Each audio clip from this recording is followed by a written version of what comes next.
गणेश बुद्धि के प्रदाता हैं, बुद्धि देने वाले हैं गणेश। इसलिए तो मैं कितनी बार कहता हूं कि बच्चों को पढ़ाई है गणेश जी का, गणेश का मंत्र दे दो बच्चों। आप भी दे सकते हैं, ओम गम गणपतये नमः। इसका सही ओम गम गणपति नहीं है, शुद्ध हो जाएगा, ओम गम गणपतये नमः। हनुमान जी के लिए जब करते हैं तो ओम हम हनुमते नमः, उसमें या नहीं आएगा, उसमें ओम हम हनुमतये नहीं, गलत हो जाएगा। और विभक्तियां हैं, उधर ज्यादा लंबा जाऊंगा, टाइम लगेगा। ओम गम गणपतये नमः, हनुमान जी के लिए ओम हम हनुमते नमः, गणेश जी के लिए ओम गम गणपतये नमः। तो बच्चों को मंत्र दीजिए, देखिए कितनी विद्या आती है उनके पास। सुबह स्नान करके थोड़ा मंदिर में बैठे, दिया जलाएं और इस मंत्र का 5-7 बार, 100 बार, 108 बार, जितना टाइम है उनके पास उच्चारण करें। महादेव की कृपा से विद्या आती है और गजानंद की कृपा से विद्या टिक जाती है। चैप्टर एक बार पढ़ेंगे, एक ही बार में याद हो जाएगा।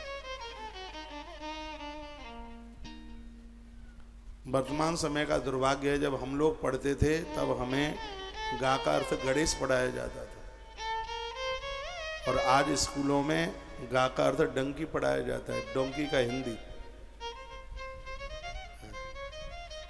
डोंकी का हिंदी तो जानते होंगे ना आप? हाँ, जो गा से ही शुरू होता है वही पढ़ाते।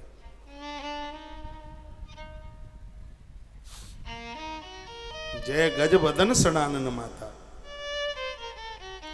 तो मैया ने 2 पुत्र मांगे, संतान ऐसी मांगी जो गणेश की तरह बुद्धिमान और कार्तिकेय की तरह चरित्रवान। कार्तिकेय मोर का वाहन स्वीकार किया, मयूर की सवारी करते। 84 लाख योनियों में ऐसा एक मोर है जो संतान के लिए पत्नी को नहीं छूता, उसकी आंख के आंसुओं से औलाद पैदा होती है। मोर जब नाचता है तब उसका ध्यान अपने पांवों के ऊपर चला जाता है। मोर का एक एक अंग बढ़िया है, लेकिन मोर के पांव अच्छे नहीं है, उन्हें देख देख के वो रोता है। पुरानी कहावत है, ऐसा कहते हैं कि मोर का एक मित्र था, उसका नाम था कबूतर। मित्र, उसे अपनी ससुराल जाना था, कबूतर के पांव अच्छे थे नहीं, तो कबूतर ने अपने मित्र को कहा, भैया मांगे अपने पांव हमें दे दो ना। पुराने समय की बात थी, पहले एक किसी गांव में एक दूल्हा कोट बनवाता था, और उस एक कोट से गांव के सगरे दूल्हा उसी कोट को पहन के ससुराल जाते थे मांग करके। कहा जाता था, चमेली जी थोड़ा अपने बेटे का कोट दिलवा दो ना, मेरा बेटा ससुराल जा रहा है। तो चमेली जी डांट करके कहती है अपने बेटे, ए रिंकू इधर आ, इसका बेटा ससुराल जा रहा है, अपना कोट दे इसको। उस समय के बच्चे भी मना नहीं करते थे, मांगे से काम चलता। साइकिल मांग के ले जाते थे, सब मांगे। अरे यहाँ तक जूते भी मांग करके पहन के जाते, ससुराल के लिए जूता, हाँ, मांग करके। अब वहां उसकी पत्नी की वो छोटी बहन है, क्या बोलेंगे उसको, पत्नी की छोटी बहन, हाँ, वो अपने जूजू के वो जूते छिपा करके रख दे। ब्लड प्रेशर बढ़ जाता जीजा जी का, क्योंकि मांगे की सौदा थी।